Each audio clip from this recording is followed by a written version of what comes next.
I didn't see.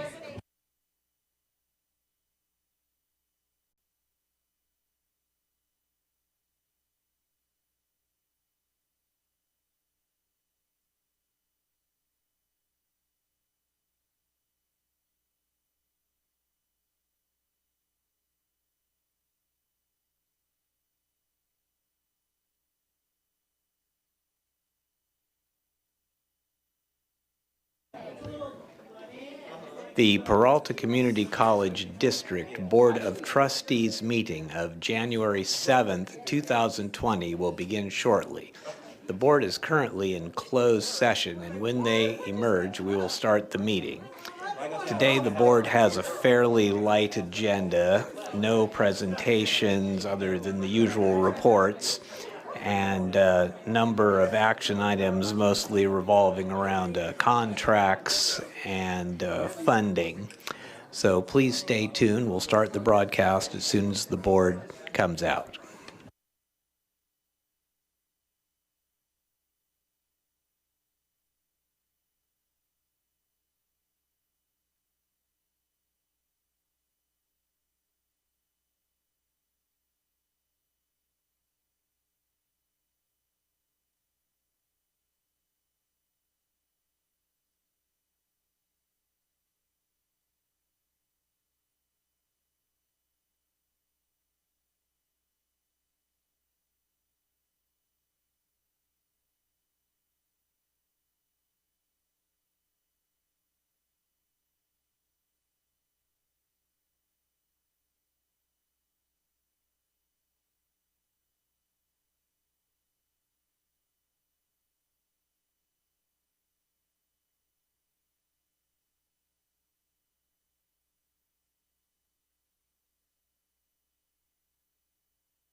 Madam President, you have a quorum.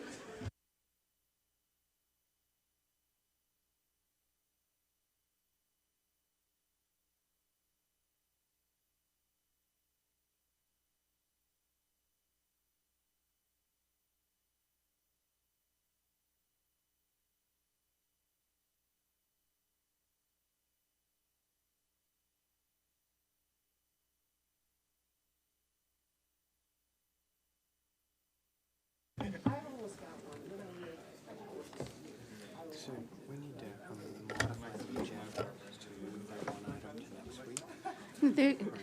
Chancellor's going to do it. Okay. Hello, everybody. We're going to get going. Welcome. Happy New Year to everybody. And we will have a Pledge of Allegiance. And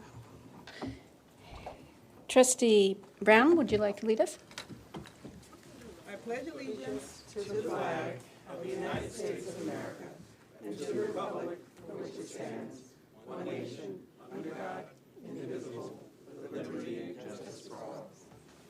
Thank you.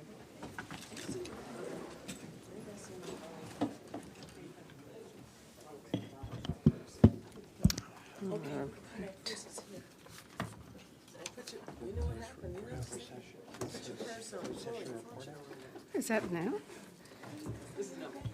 Can I have a call out for a closed session report?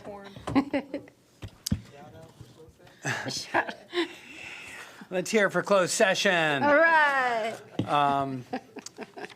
Madam President, members of the public, board members, in closed session, the board voted to approve a settlement agreement in the case number RG 189099473 on motion by Trustee Brown, second by Trustee Withrow, excuse me, 6 votes in favor with Trustee Napoli Abella Reese absent. There's no other closed session report. Thank you. Thank you. Can we have a roll call? Student Trustee Stanley? Yes. Trustee Withrow? Aye.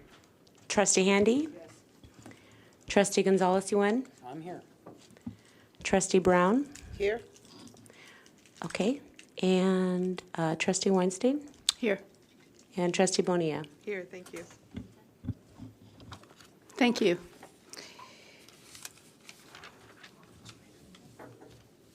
Where is my stuff?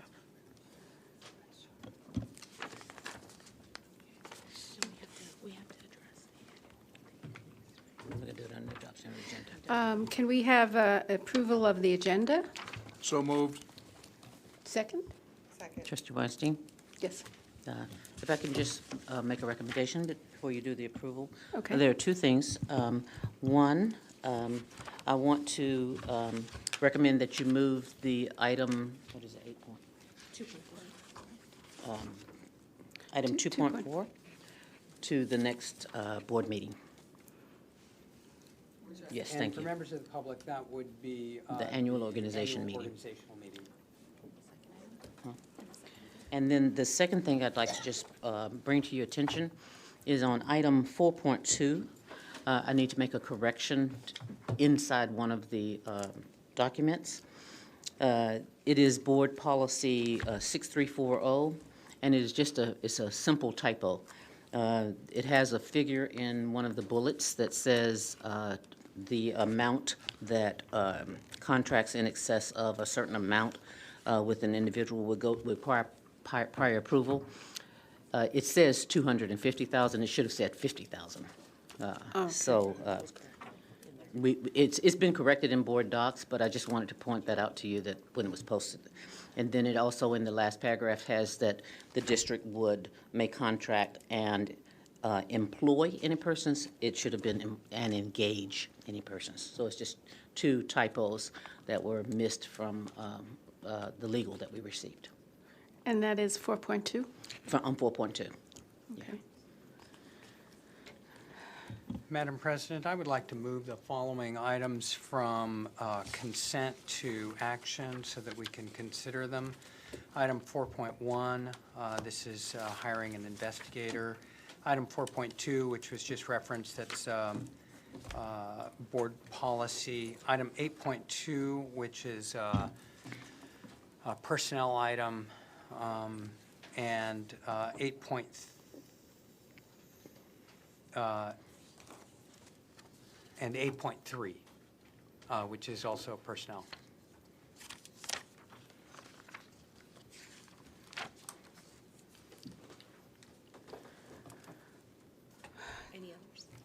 Any other things that need to be brought up?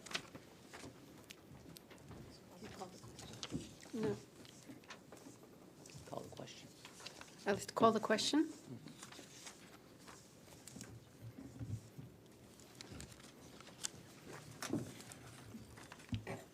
Student trustee Stanley? Yes. Trustee Withrow? Yes. Trustee Handy? Trustee Gonzalez-Yuen? Yes. Trustee Brown? Trustee Weinstein? Yes. And Trustee Bonilla? Yes. Thank you. Motion carries. Okay. Madam President, one other notice about the agenda. Under item 8.2, the financial aid systems technology analyst position at BCC has been removed from the agenda. Say that again. Under item 8.2, the Yes. financial aid systems technology analyst position at Berkeley City College has been removed from consideration. I didn't remove it, yeah. By Who removed it? part of that. I'm just reading what's in front of me. I'm gathering this was at the chancellor's request? Oh, is it been VC That Whitaker? is actually correct, that we're removing it. That position is not going to be hired. We actually have 2 analyst positions that are posted for the district office. Got it. Thank you. Okay, thank you. So, let's see.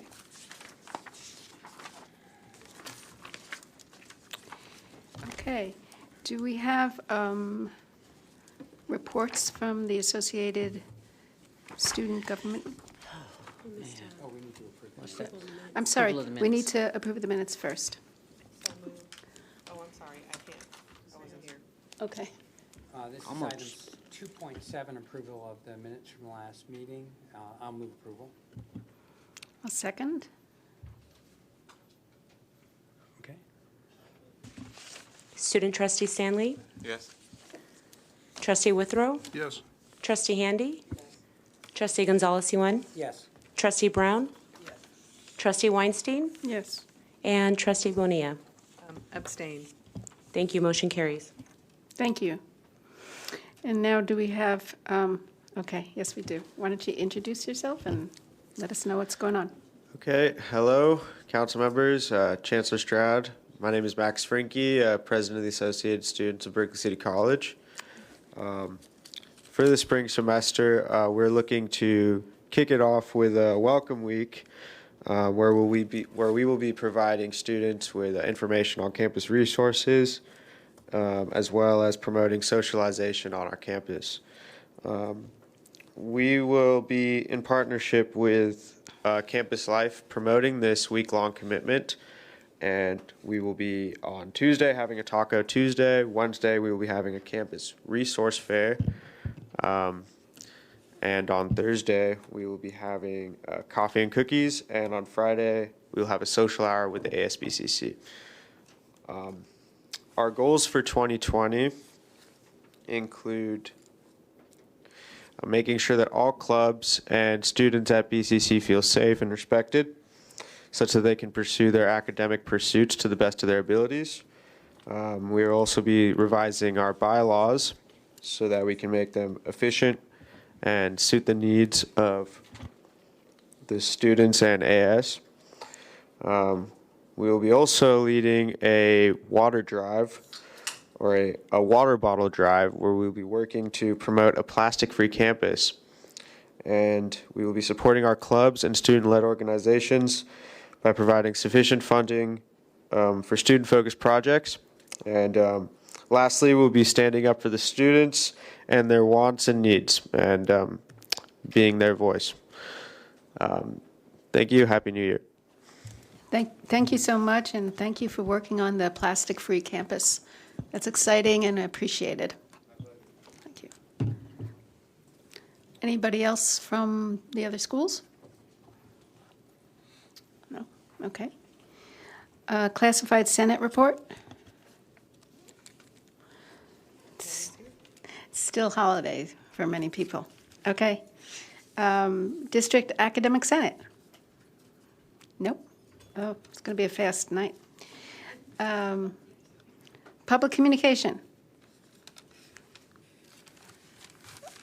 Okay. Somebody's got to be here.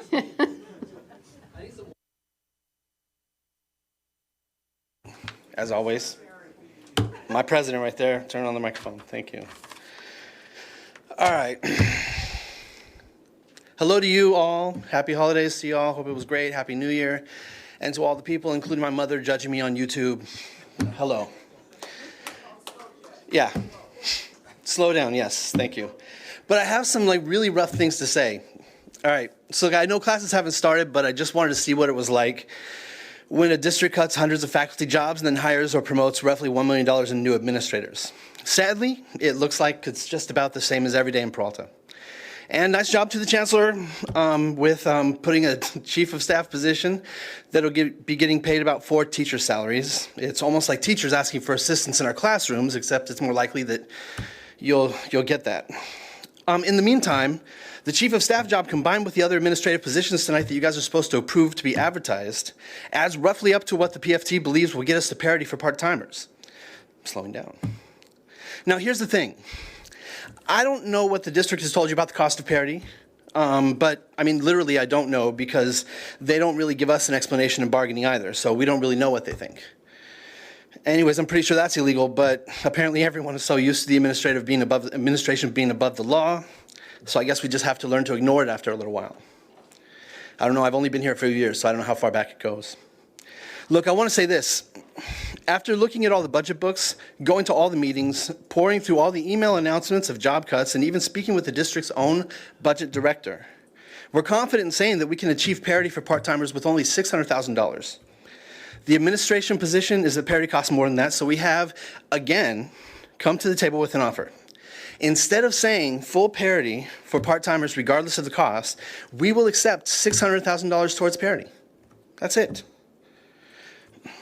This is only 1/2 or maybe even 1/3 of what the administration's position of the cost of parity is. Well, they tend to use both numbers, so it gets a little confusing. But $600,000 is way less. But I'm telling you, we do our homework, and we know only $600,000 will cover it. This is an offer that has such an incredibly low risk attached to it for the district. I mean, we're still talking only 0.4 of 1 percentage point of the budget, right? It's so low risk that if the administration doesn't jump at it, it would be pretty obvious that there's another motive in refusing to settle with faculty. It'd be an ethically sketchy, anti-faculty motive that makes me feel sad and kind of gross. I hope that it isn't like that, though. I really do. Unlike most people that have been here for a number of years, I still remain an optimist. So to close up, have a great evening.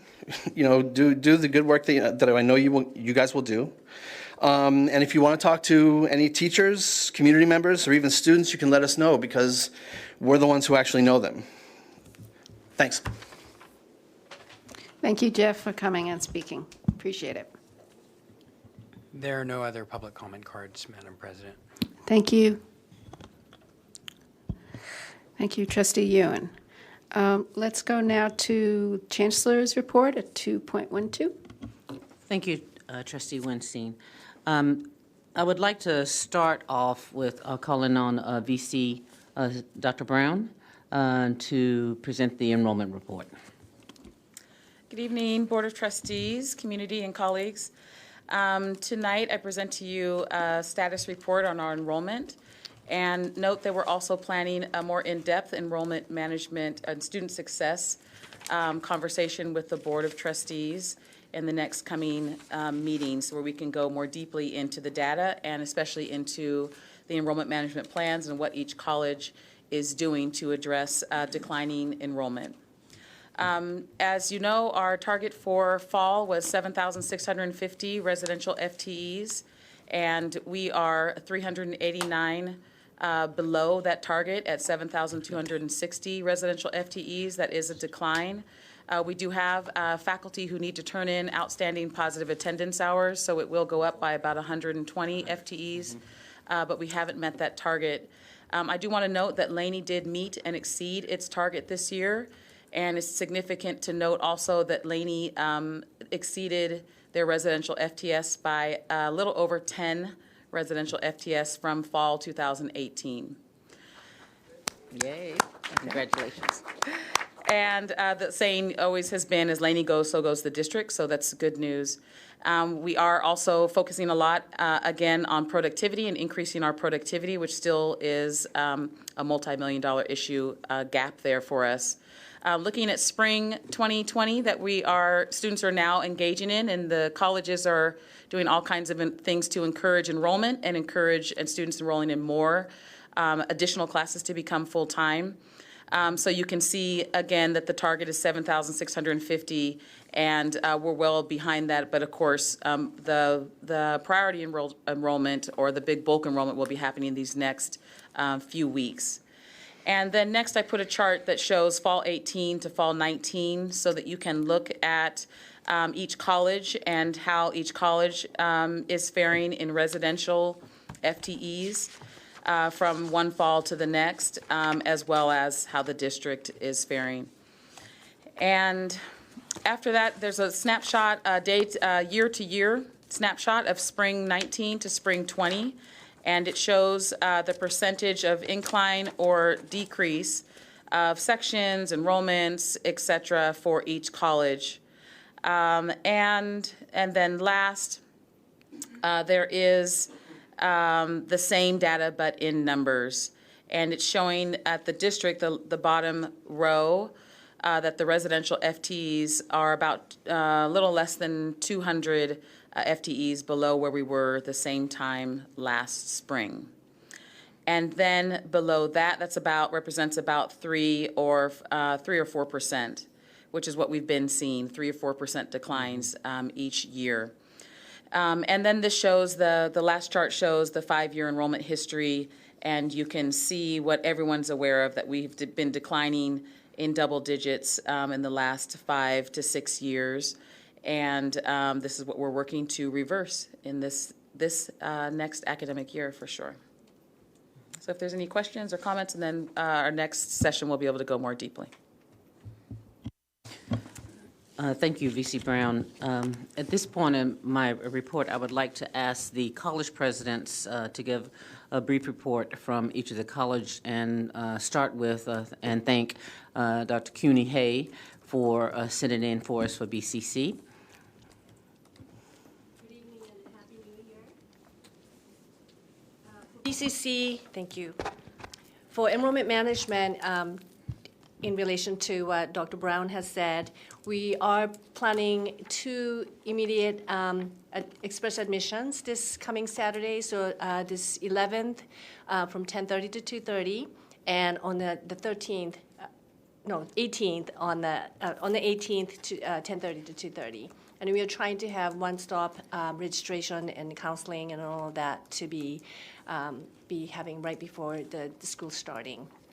Nice. And then as Matt was saying, that student services and BCC have been doing a really good job. So on Welcome Week and then the food pantry is going to be a consistent service to the students throughout the spring 2020 semester.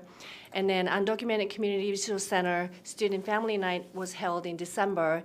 And then all the family members of the UCRC students came, and then the college community gathered together and then had a really wonderful, supportive night. BCC Reflection Room is also in its works, and Reflection Room is to be used for prayers, quiet and comfortable space for BCC students to be, just to be really mindful about their being and so forth. Also from the instructional side, the Health and Human Services program is putting together an application for a apprenticeship program in collaboration with the Senior Helpers Berkeley, a premier provider of the in-home care, senior care services. So we are getting ready to prepare to apply for the grant, and hopefully we'll get that. I'm sorry? That I'm not sure. What's the Sorry. question? How much was the grant for? And Could you repeat that part about that particular program? about the program? It's an apprenticeship program in the area of health and human services, and in Senior Helpers Berkeley. That's an organization that provides the in-home care for the seniors. I don't know the exact amount, so I'll have to get back to you on that one. Okay. Yeah, good question, I'm sorry. So, and then the math department, in relation to enrollment management, had great success in enrollment, persistence and success with the online offerings, and it's getting to be very apparent that, that's the first sections that fill with the wait list and so forth. So we are trying to make sure that we respond to the student demands. And then finally, closing the equity gap, our learning community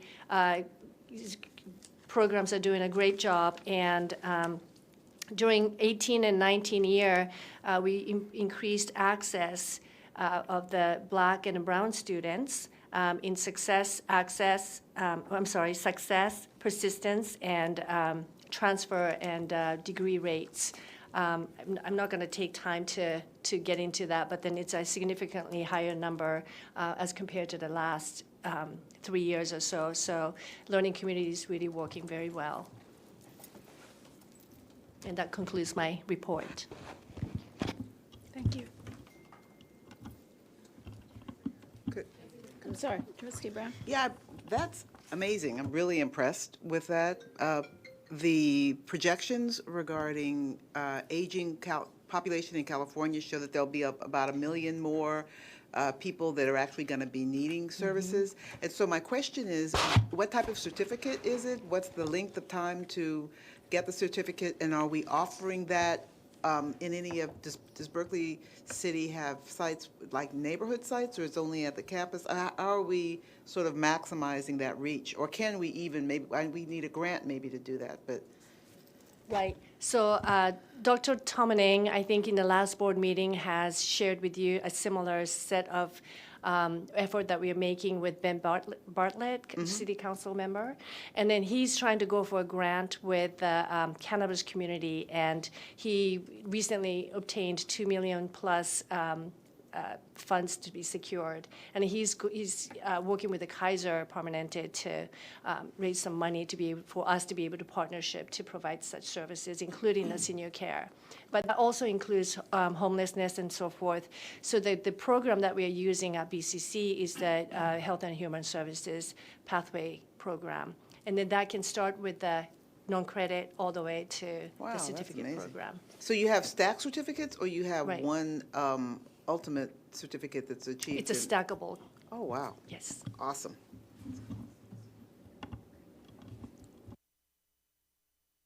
Thank you. Good evening, trustees. Happy New Year. On behalf of Laney College, I have a couple of quick updates to provide you. Laney College will also be doing a one-stop Super Saturday event on Saturday the 18th, where we'll have all of our services out, all in one place in our student center, offering support to students as they register for the spring semester. We've been doing a lot of media outreach. You should hear us on iHeartRadio. You'll see us at the BART stations. You should be seeing us across Comcast and a number of different spotlights. So we're really excited about the visual things and really our social media campaign. So if you are not on Facebook, Instagram, Twitter, or tagged or loved us yet, please double tap my recent message that I sent out actually just today. I was walking on campus and saw a lone, beautiful, high-heeled gold shoe that was bejeweled. And so I snapped a picture because it showed Laney's Tower. And I said, there's no place like Laney College. Double tap if you want your yellow brick road. So I hope you'll like it and retweet it for sure.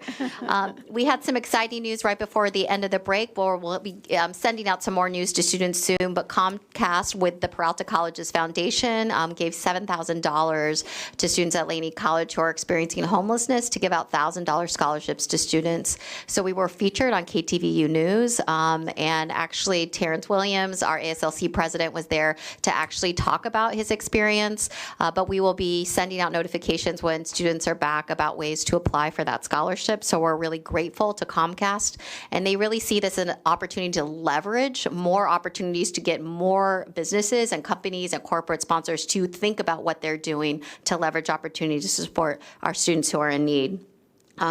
One other important thing is today, actually in support of the Oakland Promise, Steve Kerr is in a conversation with W. Kamau Bell. They're hosting it right now in support of the Oakland Promise. They are over in the Laney Theater right now having an evening conversation. And so we're really excited to be hosting that right now while we're here at the board meeting. So while I'm more delighted to be with you all for sure, but wanted to say that we're excited to be hosting something that supports the promise.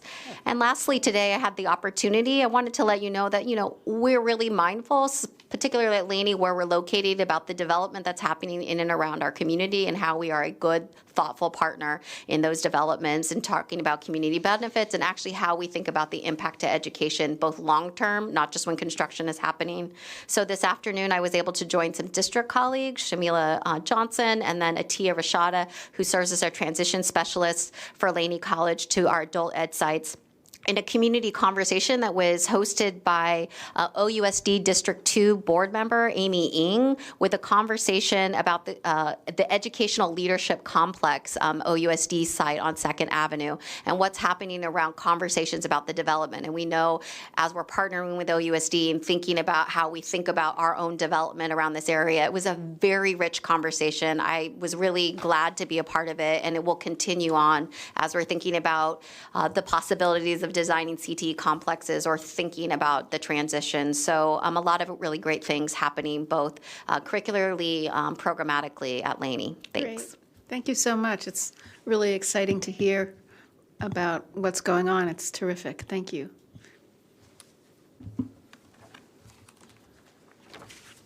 Good evening, everyone. At Merritt College, I'm going to keep mine short and sweet as well. I want to give a plug for our math jam that's occurring this week from the 6th to the 9th. For those of you who are unfamiliar with math jam is an opportunity for students to bolster their skills and thereby be put in a position to be more successful in passing their transfer math. It's become particularly, I think, critical given AB 705 and with the absence of a lot of the developmental classes. So Math Jam is an opportunity for students not only to gain the skills, but to gain the confidence. We all are aware of math phobia. I suffered from that a little bit myself in high school. So this is really a fantastic opportunity for students to be better prepared for success in their transfer level math. So Math Jam is going on all this week from the 6th to the 9th. We too, I got to give a plug, we too have Super Saturday. And our Super Saturday is going to be this Saturday, January 11th. And we're going to have A&R, financial aid, counseling, the Welcome Sitter, EOPS, CARE, CalWorks, Next Up, and our outreach services. So, and we're also going to have KBLX. So for those who love the Quiet Storm, please come and share with us our Super Saturday, right? Finally, we are very pleased at Merritt College to be hosting the District Flex Day, which is next Thursday, January 16th.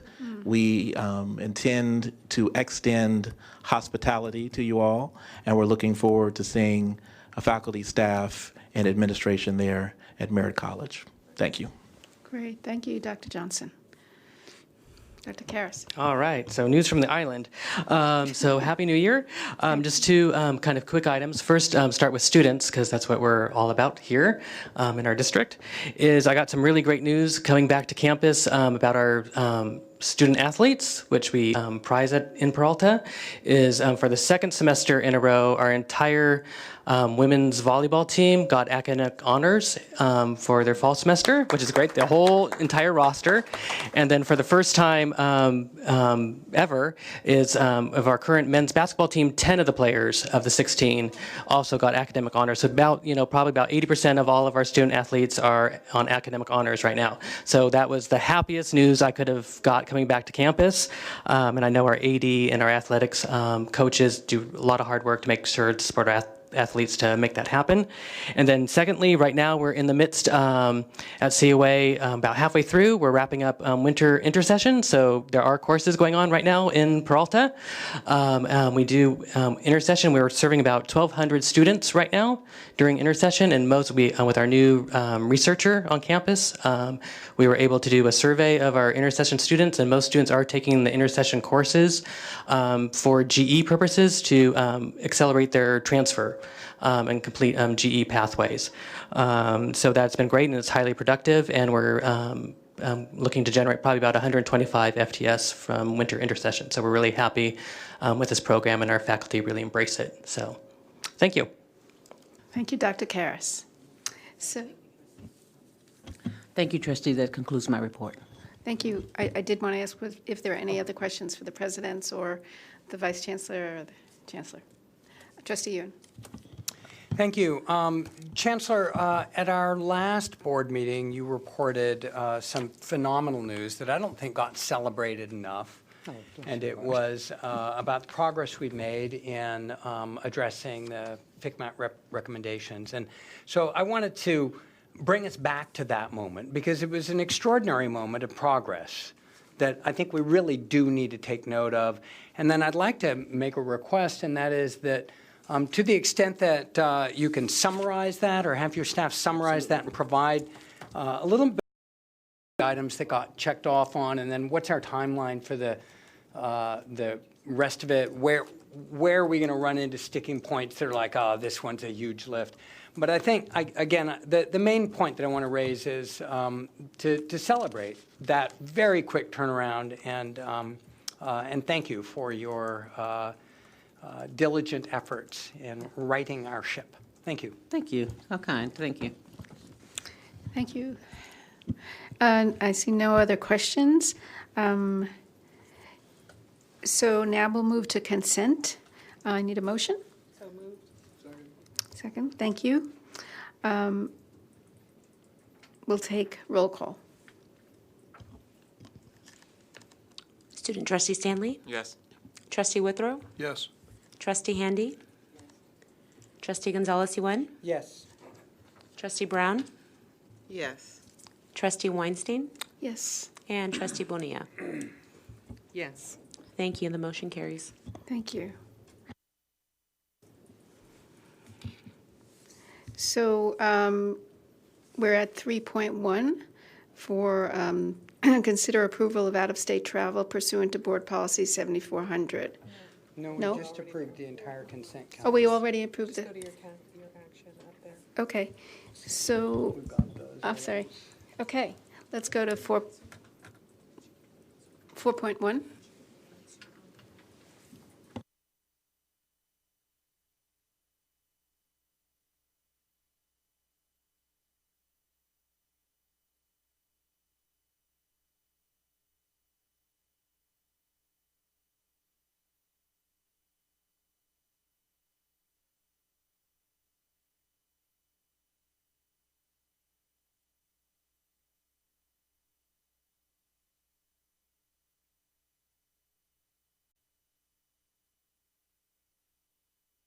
Second.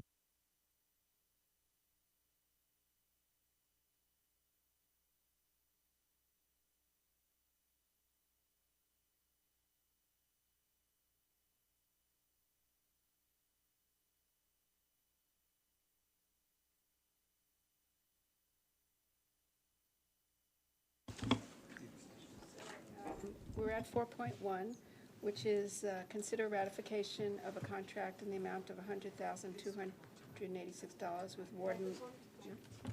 with Warden Legal to complete and oversee investigations for designated complaints. Presenter Chancellor Stanberg Stroud. Move approval. It's been moved and It's- approved for our discussion. We're in discussion. Trustee Yuen? Thank you very much, and thank you for bringing this item forward, Chancellor. I think that having investigative services in a timely manner is critical. On this particular item, I've got two concerns. One concern is that we don't really have any background information about these firms. And so I'm uncomfortable voting on an item where, on such critical matter, where I don't have background information on the contractors that we're looking at. But my other concern has to do with an appearance of a conflict here. And I would note that two of these quotations come from attorneys with whom you have had extensive dealings, and not to call into question your integrity, but the appearance of a conflict in this particular matter, I think is actually, it's critical that we avoid that. And so for both those reasons, I have pretty serious concerns. Okay, a point of order on this particular item through the chair, if you don't mind. Go ahead. This is a ratification of work that is already in progress and underway. So I just want to make clear that this is a ratification. And so, If I can clarify, I believe it's technically a ratification because the contractor in question is engaged in some other work in the district, but not this particular work. And so it's an extension of a contract, but a new contract assignment, or an expansion of the contract assignment. But this particular, what is this person's name? Delisle Warden, I do not believe is currently engaged in any of the investigative process. Is that correct? Okay. So I can speak to your issue or your question, if you like, through the chair.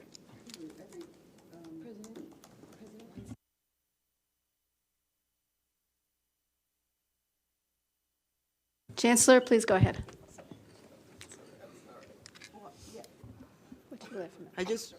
I will defer to the Chancellor, and I will go after the Chancellor. I just wanted to respond to make sure, to clarify, because of the amount of the contract, I reached out to several firms. I solicited quotes, and that's the firms that responded that you see listed. Those are not the people that we're putting forward. The recommendation is that we use Warden Legal, which is one Delisle Warden of Warden Legal. Okay, that's the first thing I will say about this. The relationship that I have with Delisle Warden is that I invited him into, I have worked with him before in a previous district, but I invited him to take a look at our legal process analysis because we use all outside counsel, and I wanted to look at, the amount that we're spending, the processes that we go through, the controls, the oversight, the management of it, and he did an in-depth process analysis for me and made some recommendations around that we were looking at as well. So that's why it's a ratification, because he has done some work for Peralta Community College District before and finished that up very successfully.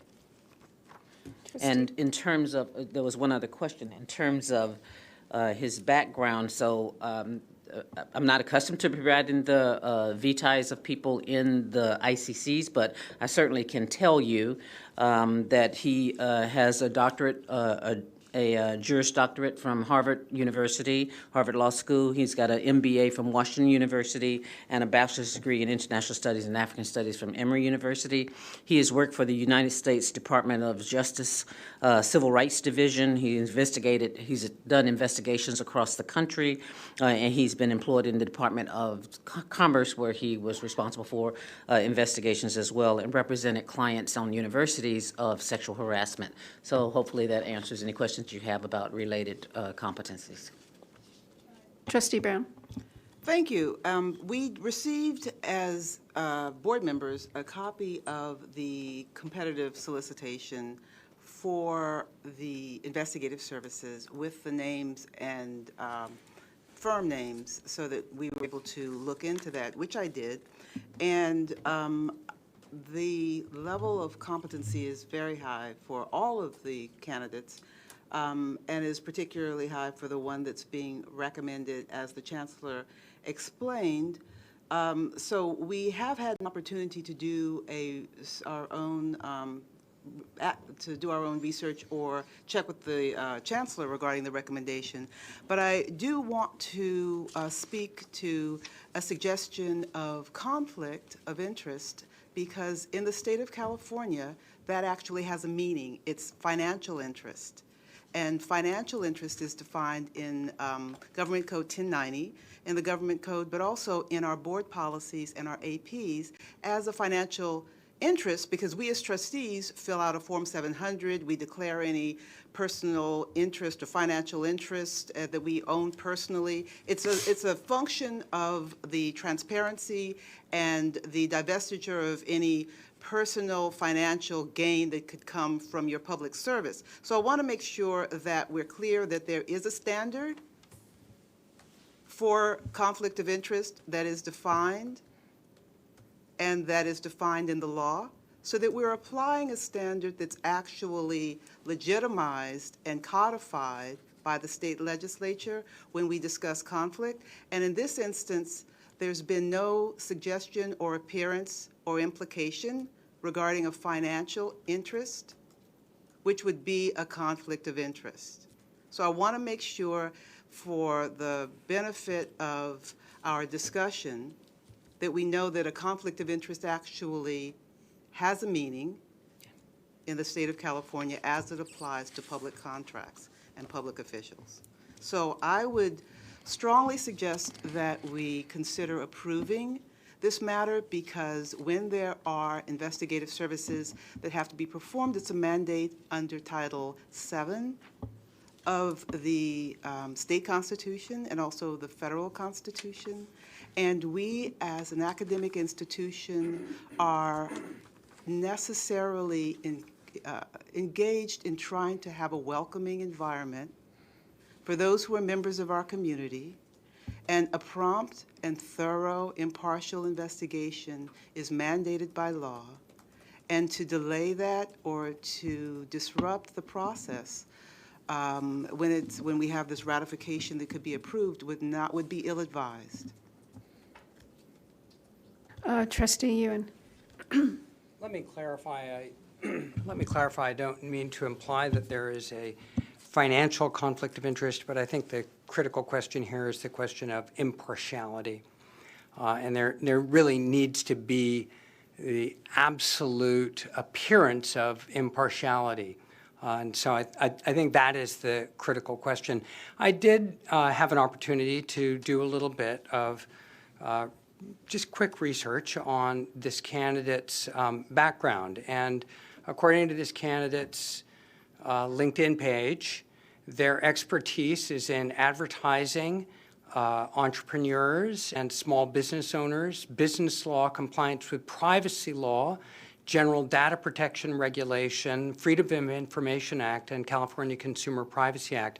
There's nothing in here under his own self-reported areas of expertise that would indicate that he has any particular expertise in education law, in civil rights investigations, or in discrimination investigations. He did work for the U.S. Department of Justice Civil Rights Division, but that was as a paralegal in 2001 to 2003.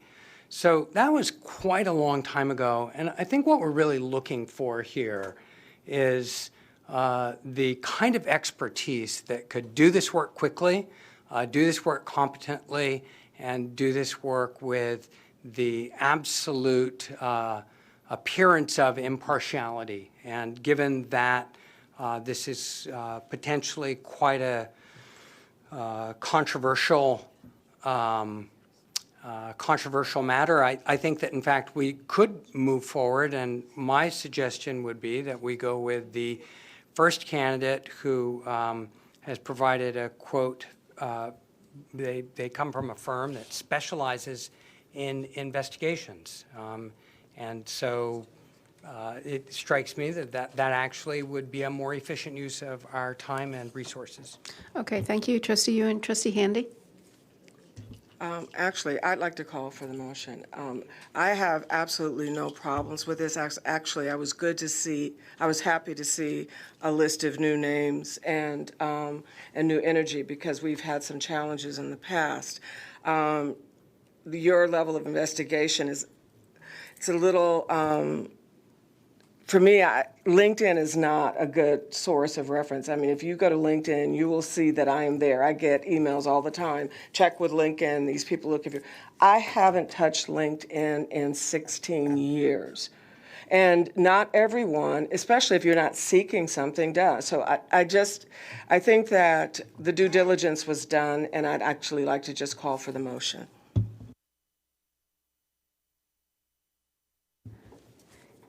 Is there any other, no? Just proceed to a vote. Okay, can we take a vote? Student Trustee Stanley? Yes. Trustee Withrow? Yes. Trustee Handy? Yes. Trustee Gonzalez-Yuan? No. Trustee Brown? Yes. Trustee Weinstein? Abstain. And Trustee Bonilla? Yes. Thank you. Motion carries.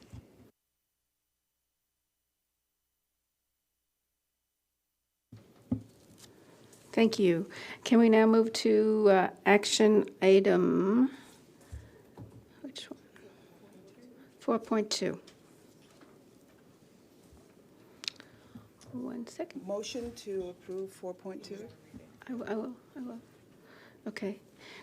4.2 is consider approval of first reading of the proposed board policies, and the presenter is Chancellor Stanback Stroud. So moved. Second. Okay. Can we have a vote? Any discussion? Sorry. So this is a change in policy that raises the amount of money that the chancellor can spend on an independent contract before coming to the board for approval. And what we've seen in this district repeatedly is contractors being brought in at a low level and then being ratcheted up. And then we're stuck with them, whether we like them as a board or not. I'm really uncomfortable with the idea of doubling the authority of the administration to spend money before coming to the board for approval. I think this is a bad idea. We are in trouble primarily for lack of fiscal accountability. I think we need to keep that accountability as tight as we can, and Chancellor can always come to us for board approval when they hit the $25,000 mark.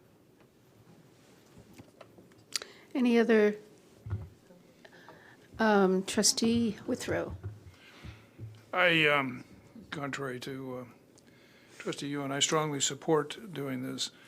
I think that we get so involved in penny ante things that we lose focus on the real meaning that we're sitting here, and the trustees' focus on student success.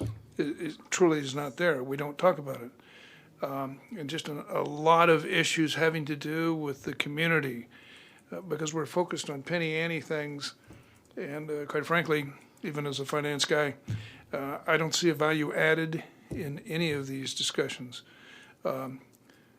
If in fact we want to have a workshop maybe every 6 months to go through and discuss procurement policies and how we do it and when it's done and that kind of thing, that might be appropriate.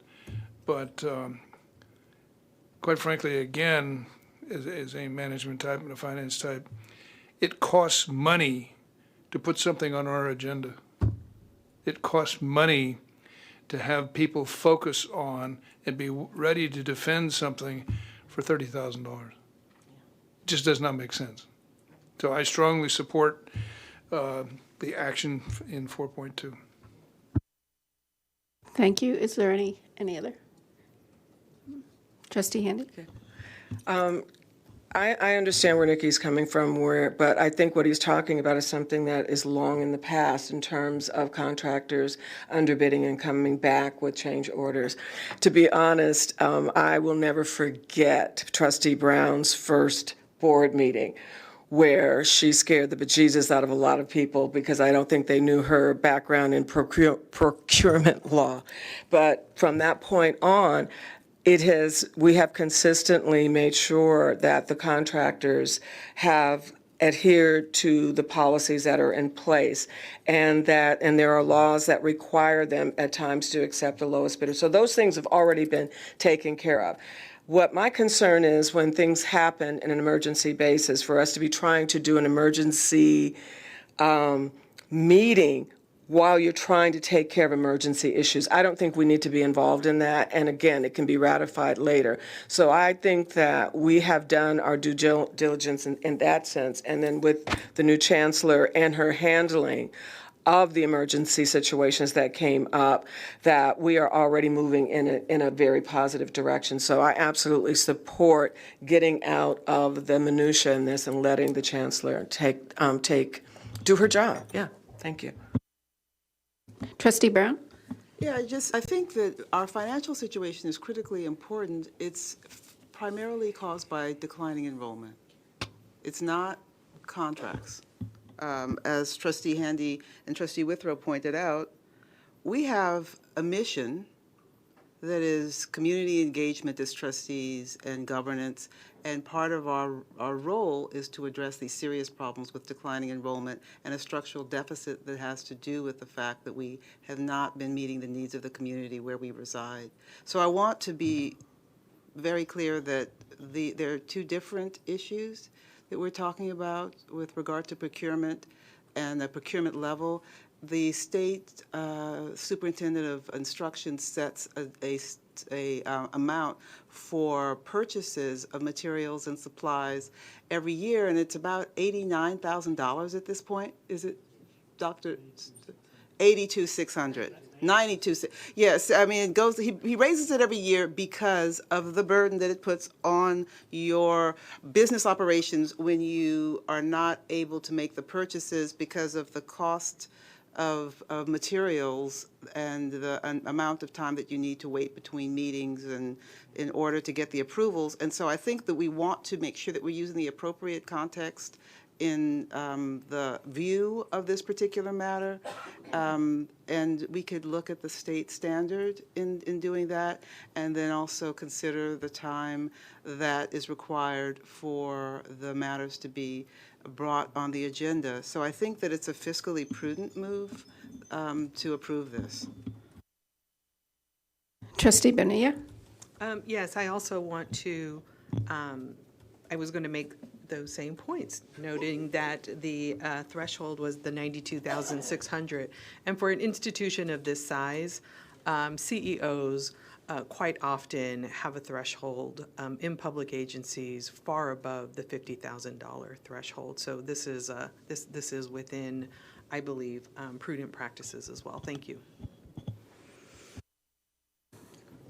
Do we have any other thoughts, points, discussion? No, okay, let's take a vote. Student Trustee Stanley? Yes. Trustee Withrow? Yes. Trustee Handy? Yes. Trustee Gonzalez-Yuen? No. Trustee Brown? Yes. Trustee Weinstein? Yes. And Trustee Bonilla. Yes. Thank you. Motion carries. Okay, now we move to 8.2.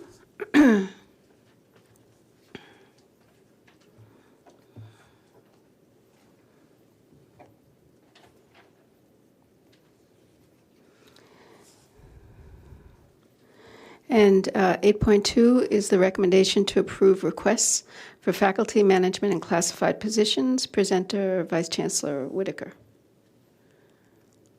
Is there discussion? Motion to approve. A motion to approve? Second.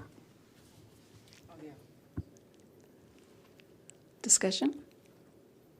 Who pulled the item? I did. Tara? Trustee Ewan? Thank you. So I'm glad that finally the administration is bringing positions to the board for approval before going out. And I want to commend the Chancellor for moving us in this direction. It's actually been really critical for the board to be able to actually look at positions, think about the overall structure. I think we could actually even go a little bit deeper in some of the analyses that were being given here in terms of like where do these positions fit, et cetera. So for example,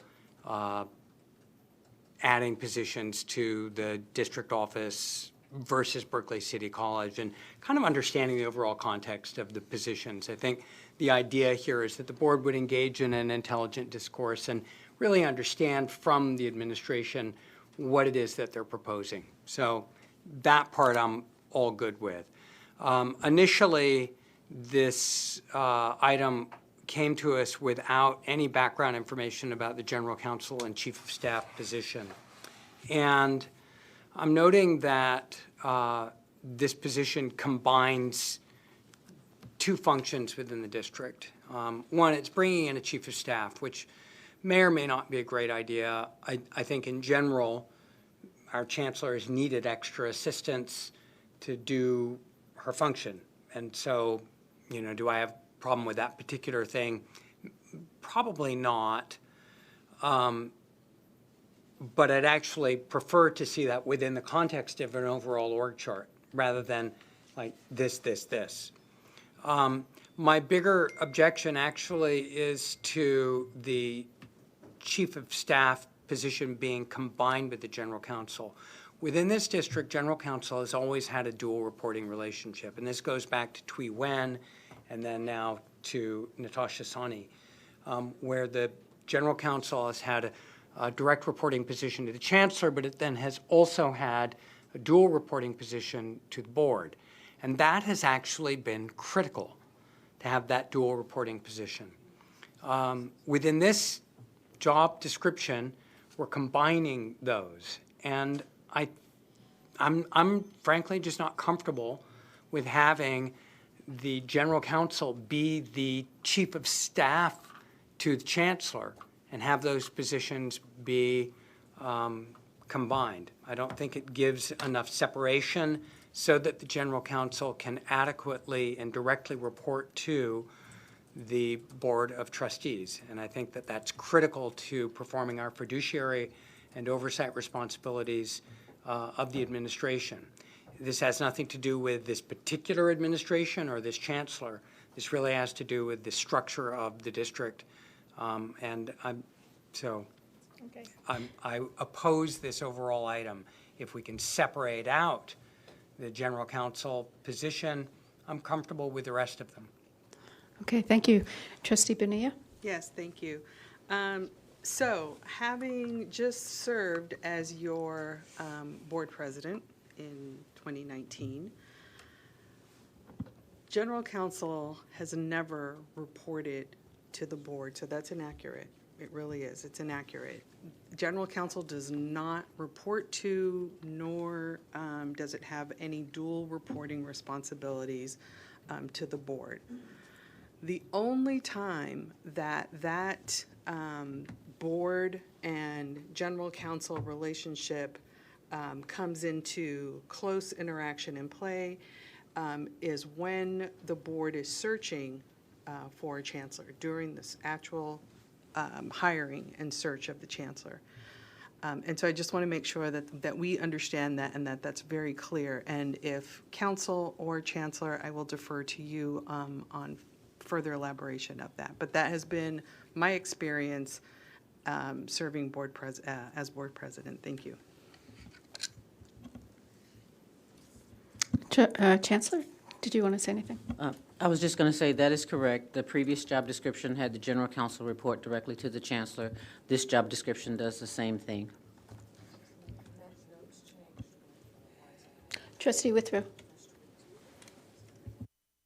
Just like to reiterate, this has come up before, and I think if you pursue documentation, the board has come across in a very strong fashion that the only individual reporting to the board is the chancellor. Everybody else reports to the chancellor. Number one. Number two, we've stated on many occasions in very strong fashion that we need a chief of staff. In the Navy, we call him an executive officer, whatever you call it. You need to have somebody in number two that can take care of just a lot of the day-to-day routine things and allow the chancellor or the CEO to focus on the big picture and the major issues and not be drugged down by day-to-day activities. So I strongly support this.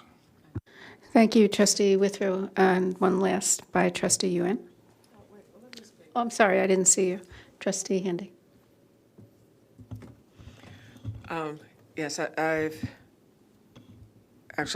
been here at Peralta for 17 years, and general counsel was in-house often, but there came a point where we recognized that we really needed what we called a second in command, a chief of staff. At one point, we tried with an inspector general, but we always recognized and even had allocated funds for that position.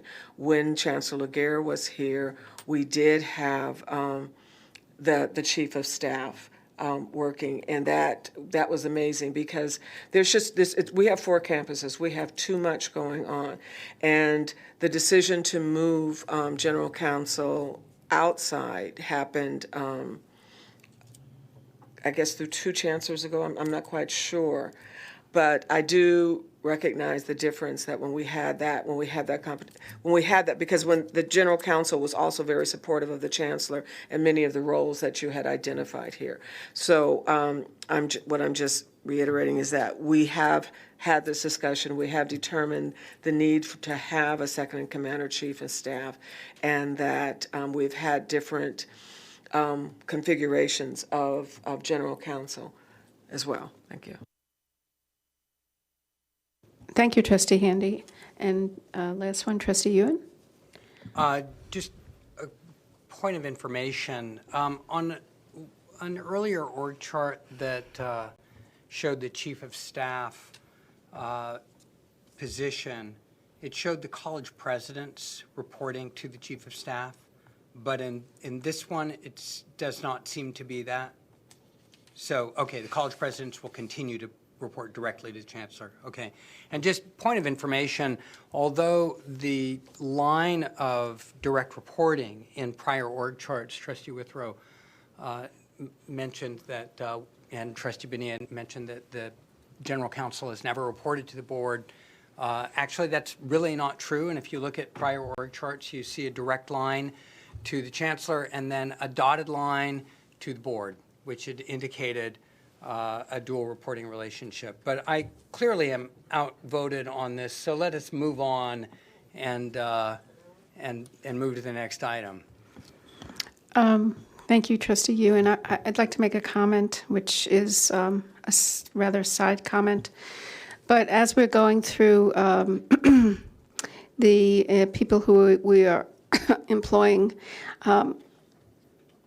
it is hard to see the salaries of the people who are the instructor, for instance, for disabled students program and services instructor and the staff assistant student services counseling.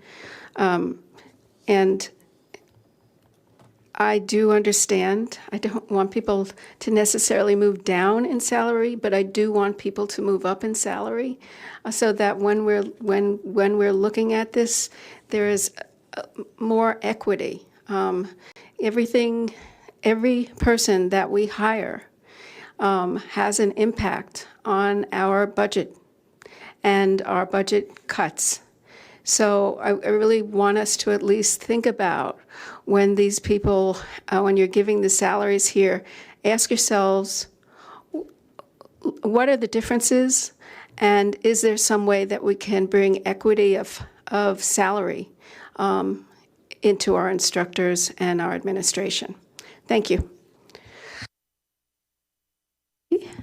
So can we have a roll call on this? Student Trustee Stanley? Yes. Trustee Withrow? Yes. Trustee Handy? Trustee Gonzalez-Yuen? No. Trustee Brown? Yes. Trustee Weinstein? Yes. Trustee Bonilla? Yes. Thank you. Motion carries.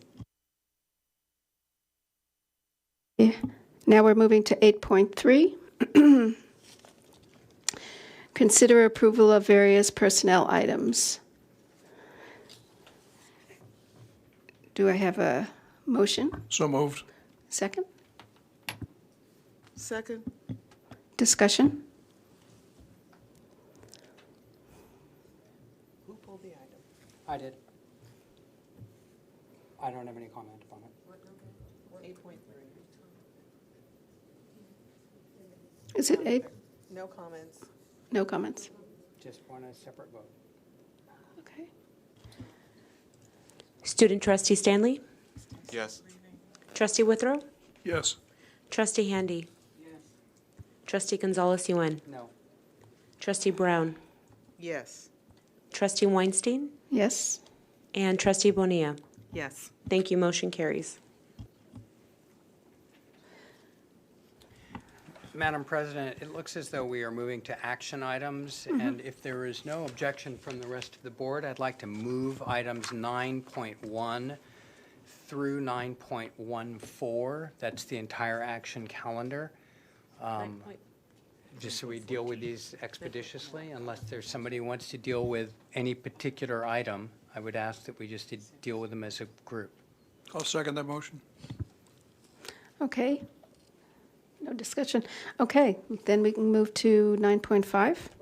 We need Oh, we need a vote. Actually, I just had one question. I just wanted to get maybe a little bit more background on 9.3, because we've been struggling with our fire and life safety for a while. And there was a lot of information provided, but I'm still a little bit befuddled by the experience we've had with Johnson Controls. And I know that at one point, some time ago, we had a problem with Johnson Controls and our key cards not being read. That was a long time ago. That was an inherited kerfuffle that was old when I got here.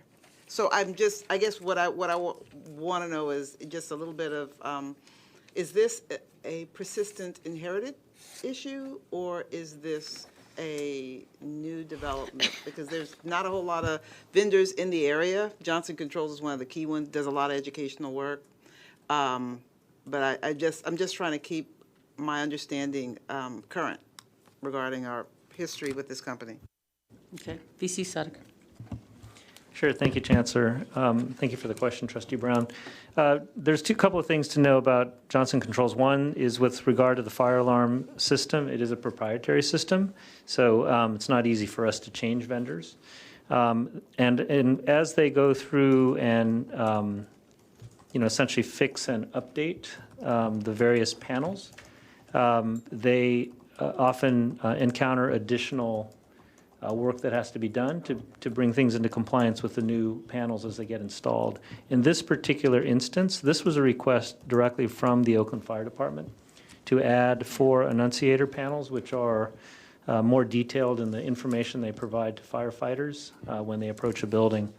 And so we are sort of continuing to deal with these additional requests, which are, in the end, going to make the system much safer and more redundant and resilient. So We are making progress, but we are not yet to the end of this process. Thank you. That helps a lot with my understanding, and it also makes me think that in looking forward, that we are picking up cues on what would be what we should anticipate, what would be expected of us going forward. Because someone's gone through there and taken the time to say, nope, that's not going to do it. That's not our standard of safety. So we have done a facilities master plan. We've done an assessment of what our needs are.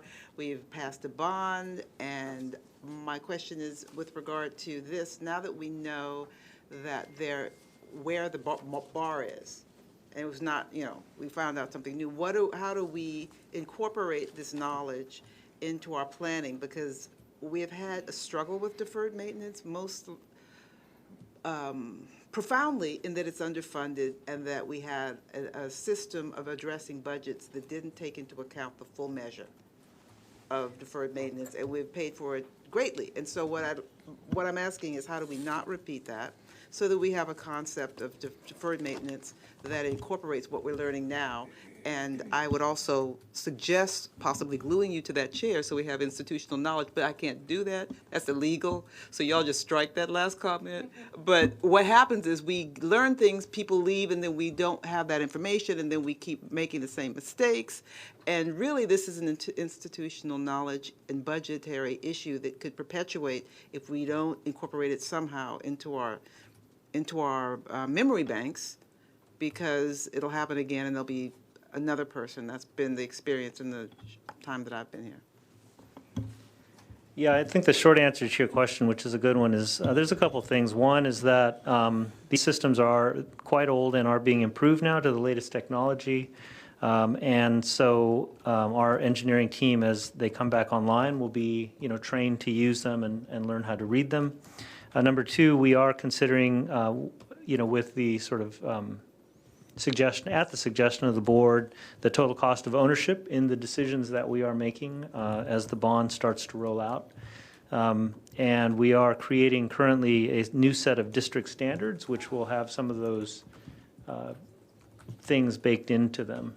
And I guess the other thing I would say is that the contracts that you have been approving recently that have had to do with maintenance, repair, and operations are multi-year contracts, and so it does give us some opportunities to, learn as we go. I think many of these contracts, for example, Kone and Johnson Controls are 3-year contracts, and so that gives us a little bit of runway to get comfortable with these new systems as they get upgraded. My trauma-impacted experience as a trustee asks, but is it funded? Wherever we can use bond funding for improvements, which does qualify for bond funding, we do that. And we are also spending down state maintenance money that we actually had accumulated, and we do have some other funds, obviously, through the general fund as well. But we're trying to emphasize the use of modernization and improvement, and then making the projects, therefore, become bond eligible. Great, thank you. You're welcome. Thank you, Trustee Brown. Any other questions? Okay. We take a vote? Student Trustee Stanley? Yes. Trustee Withrow? Yes. Trustee Handy? Trustee Gonzalez-Yuan? Yes. Trustee Brown? Yes. Trustee Weinstein? Yes. Trustee Bonilla? Yes. Thank you. Motion carries. Thank you.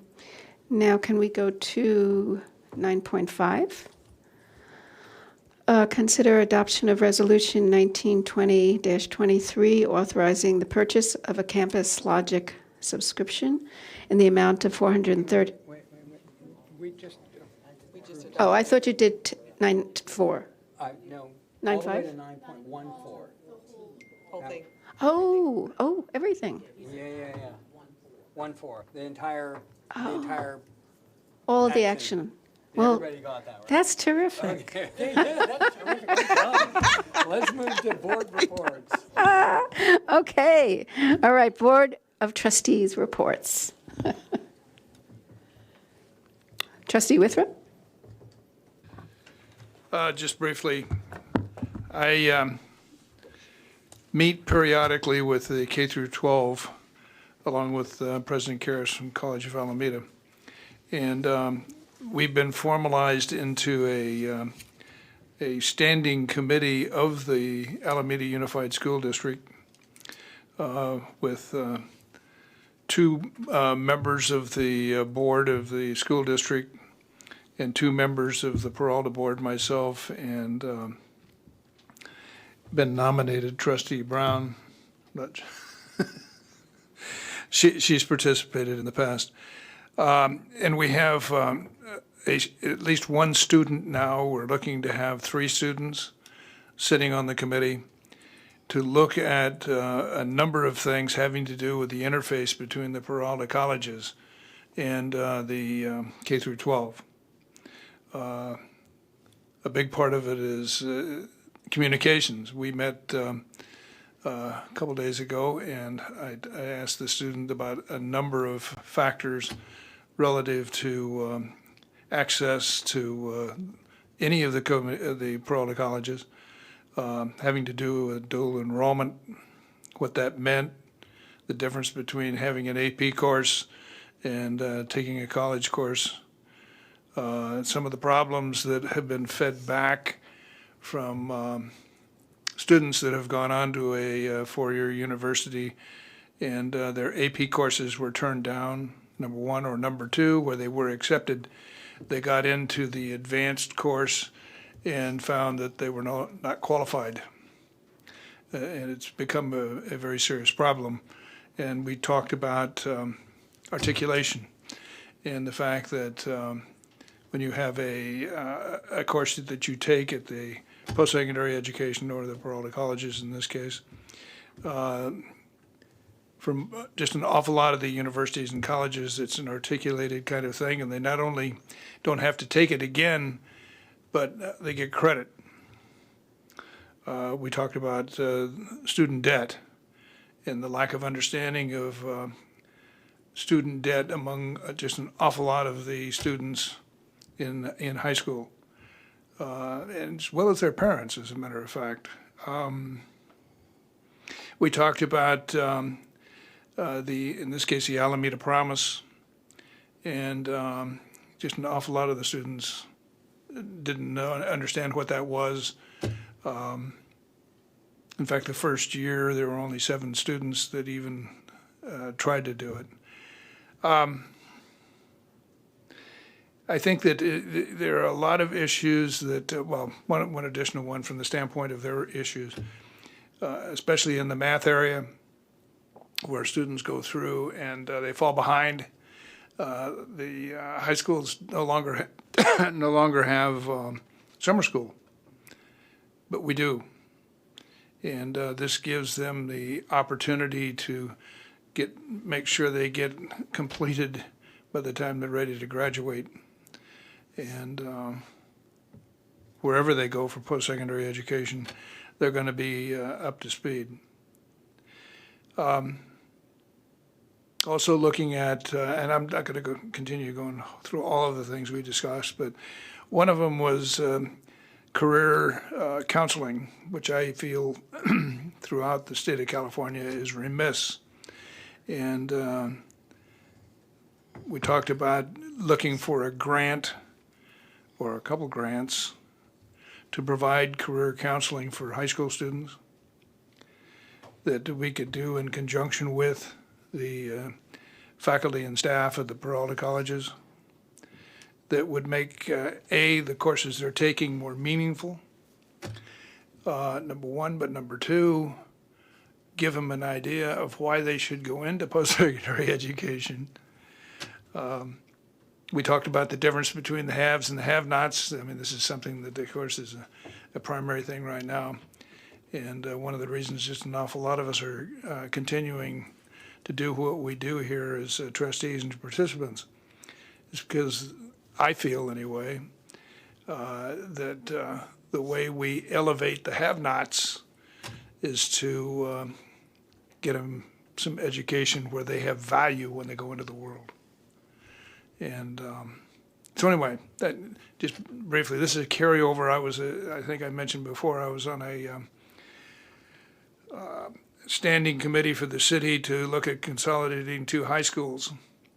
And coming out of that, among other things, was an addressal that there needed to be a stronger emphasis on dual enrollment, number one.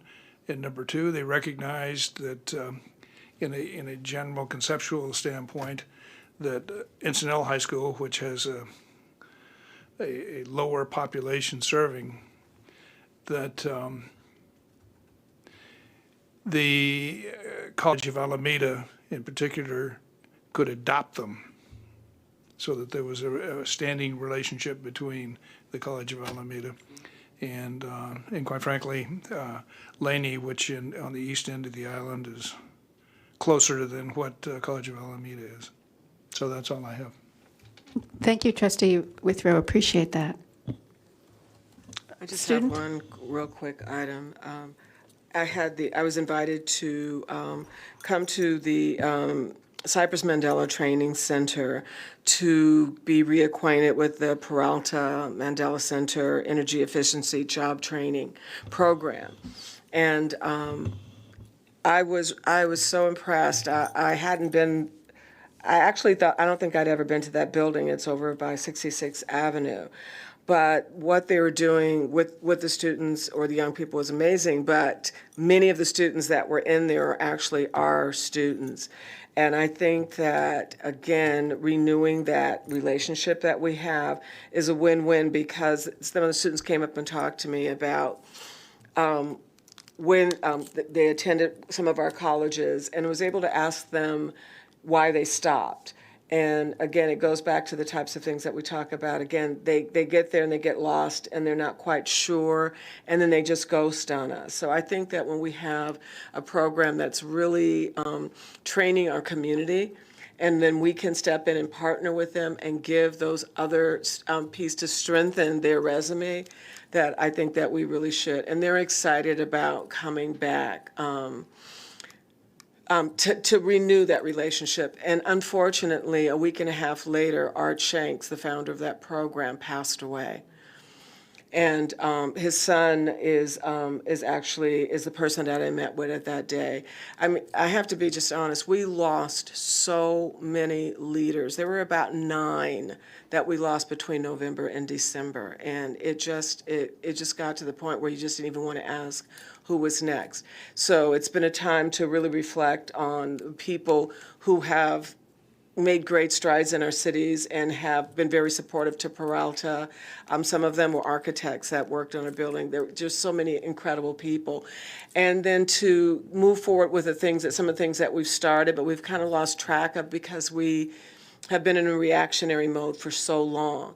But I think that under the leadership of Dr. Stroud, and especially if we have a second in command, it gives us an opportunity to seek out those types of partnerships and the fundings and the type of supports that we need for our campuses and for our students that make it really strong. So again, I just look forward to us having more opportunity to get back out there in that community, but knowing that everything else here is taken care of.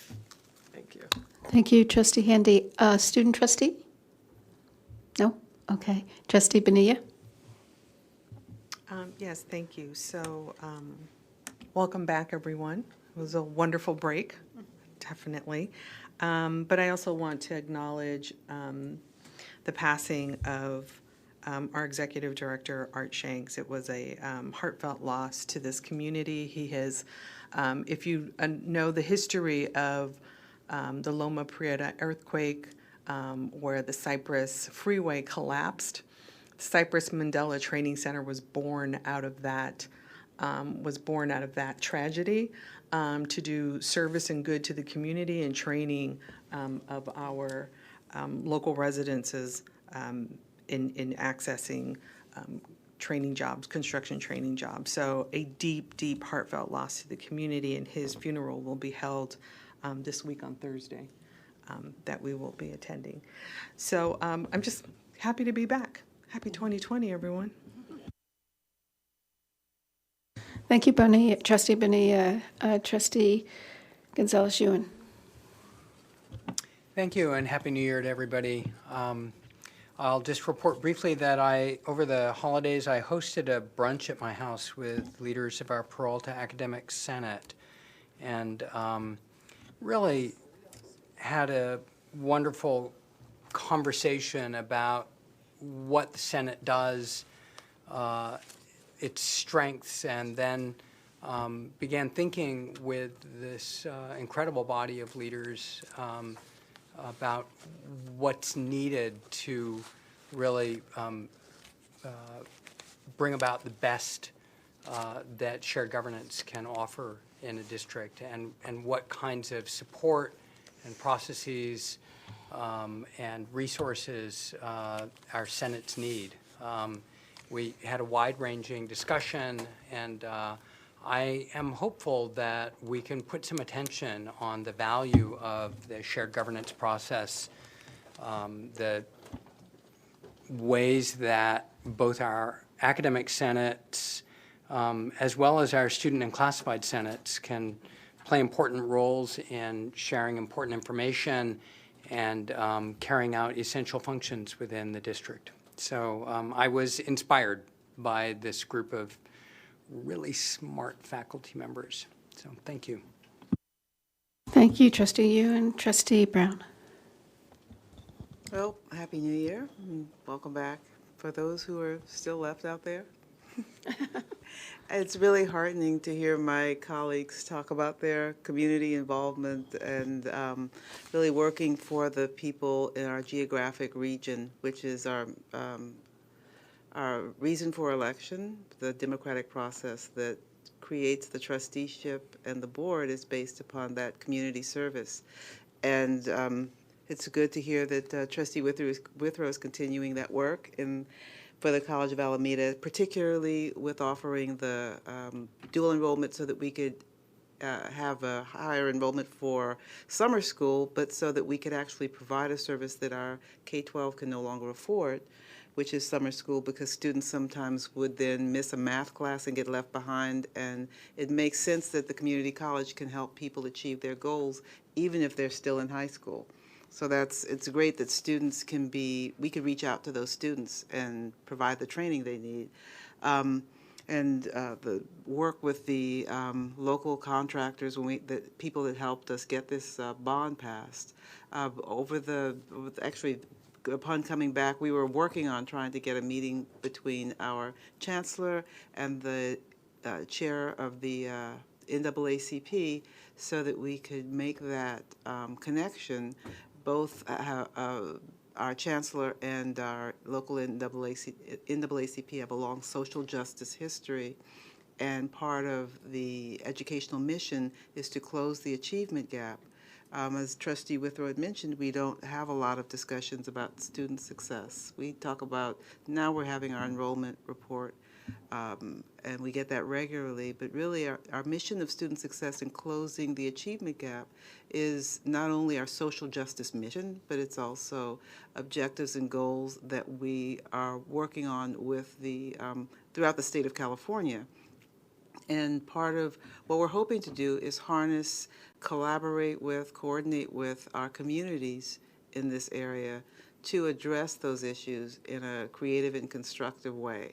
So I am so glad that we have such a leader as Dr. Stroud that is committed in her very fiber to social justice and to education as a means of liberating people from homelessness, food insecurity, healthcare insecurity, and allowing them to become their whole selves, and so that we could link that social justice mission with our educational mission here at Peralta and bring our community into our conversations, into our board discussions, and we could really build that bridge so that we could provide the service that community college was meant to provide.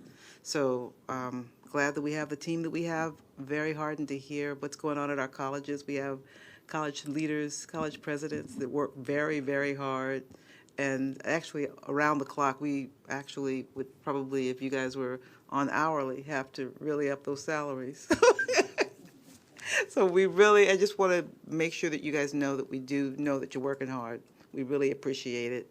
And I'm hoping for more and for better for our colleges and for our district. Thank you, Trustee Brown. I just want to wish everybody a happy and healthy new year to come in 2020 be terrific.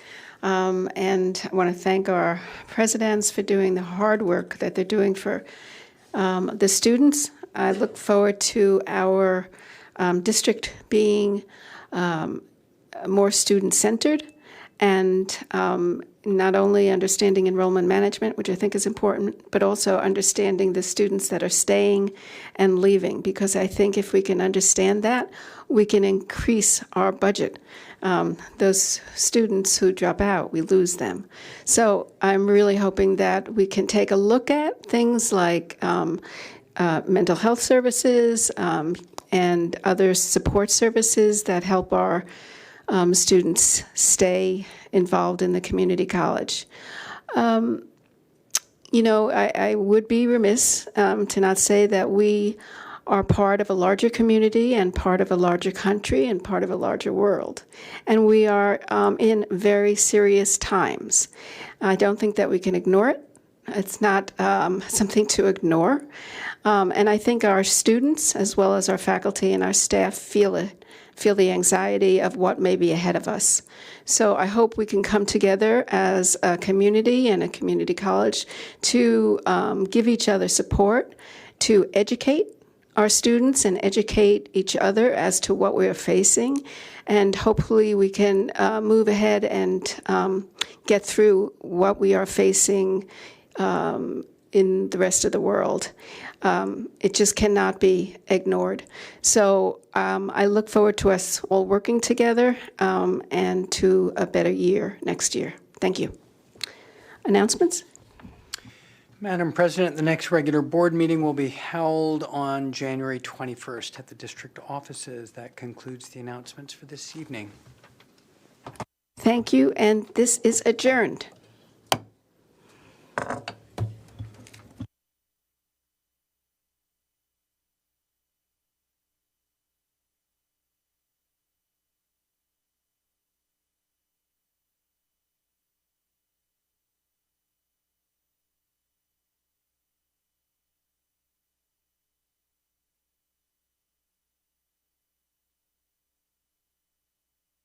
Steve.